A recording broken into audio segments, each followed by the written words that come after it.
So what we've seen specifically in the world in the last 30 days is a dramatic uptick in cyber attacks on not only nations, but on businesses here locally in Wisconsin. The impacts of those cyber attacks are devastating organizations. Cyber threat actors will go after all sorts of businesses. They do not distinguish or differentiate who they go after. They will go after very small businesses, as small as 1 and 2 person operations. They will also go after businesses with employees in the thousands.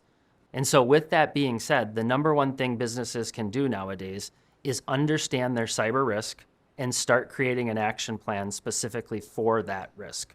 So cyber attacks directly attack businesses, and the most common way they do that is to trick an employee into making a mistake. They use a practice called social engineering, and what that does is it gets an employee to simply click on a link, open an attachment, open a SharePoint site, something that makes a mistake that allows the criminals access to that organization. The biggest situation that we're seeing here locally now is ransoms. Ransoms have always been around. However, historically, we were not as typically concerned about them. In the last year, we've seen a dramatic uptick in the level of the threat actors. The sophisticated attacks that they are using is significantly higher than it was 12 months ago.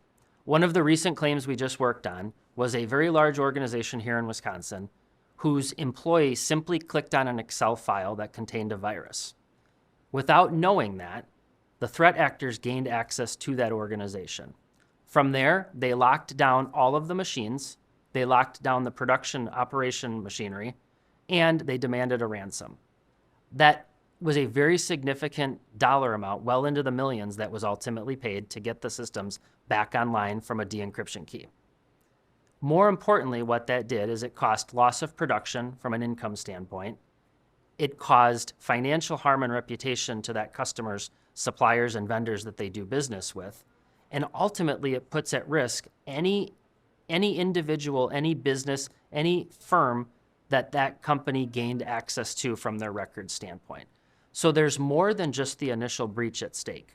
Downstream ramifications play a big role into what ultimately happens.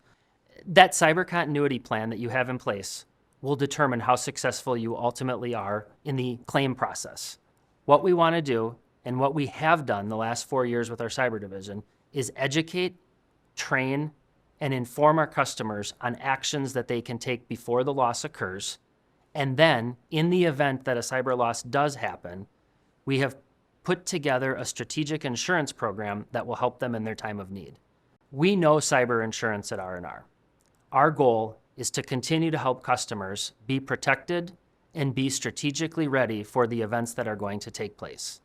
We know cyber, and we are the knowledge brokers.